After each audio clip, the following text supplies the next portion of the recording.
la mayor obra de ingeniería hecha por el ser humano moderno, el buque Titanic, al que llamaron el insumergible, el que ni Dios podía hundir, se hundió en su primer viaje inaugural.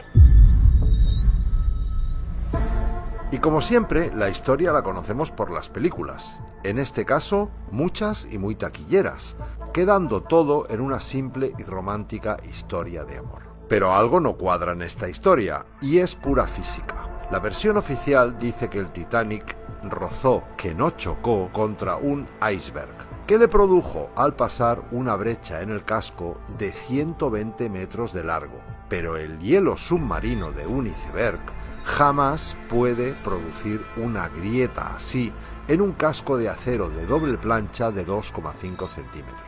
Y al investigar un poco el tema, comienzan las sorpresas que no son tan conocidas.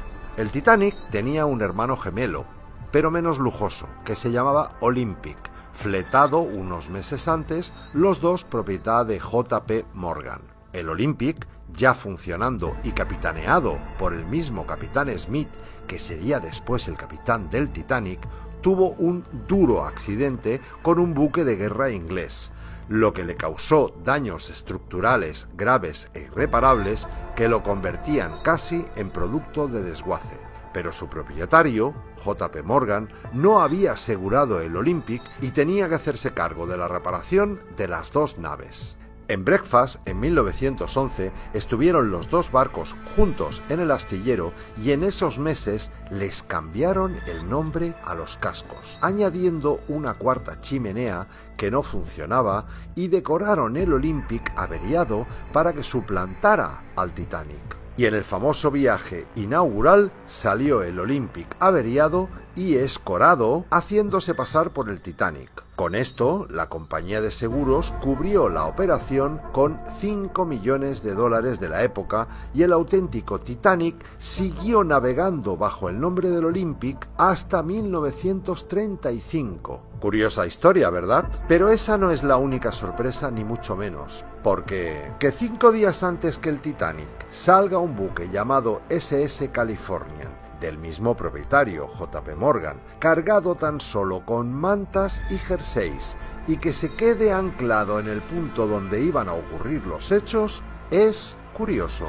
Que antes de que zarpe el Titanic retiren la mitad de todos los botes y chalecos salvavidas es inquietante. Que el capitán Smith, con 25 años de experiencia y perfecto conocedor de la ruta, se desvíe de su destino y desoiga 7 alertas por iceberg es raro. Que el vigía no disponga de su principal herramienta, unos prismáticos, es ridículo. Que la radio del barco deje de funcionar unas horas antes es improbable. Que se equivoquen y lancen bengalas blancas, que significan celebración, en lugar de bengalas rojas, que son la señal de SOS, es tonto. Que en un viaje inaugural cargado de periodistas nadie hiciera ni una sola foto de la tragedia es absurdo.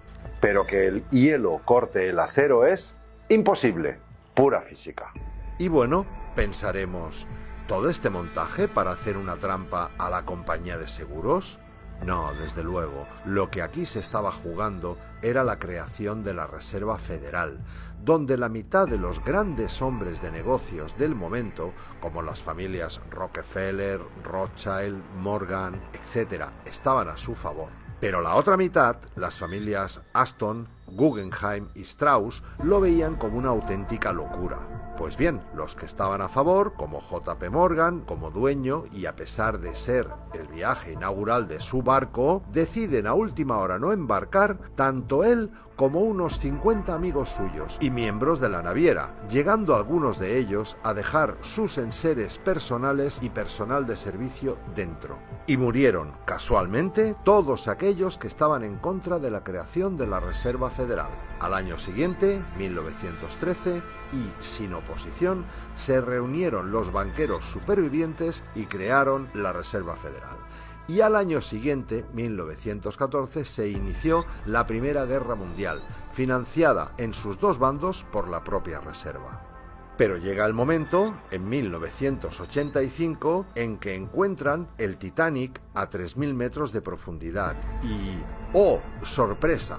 Resulta que no tiene ninguna brecha de 120 metros, sino que tiene varios agujeros de entre 1 y 50 centímetros producidos al parecer por varias explosiones que se produjeron desde dentro hacia afuera, y en las hélices el nombre de Olympic. La sorpresa final nos la llevamos cuando existe un libro, además llamado Titán, de Morgan Robertson, describiendo al milímetro lo ocurrido en el Titanic, pero escrito 14 años antes.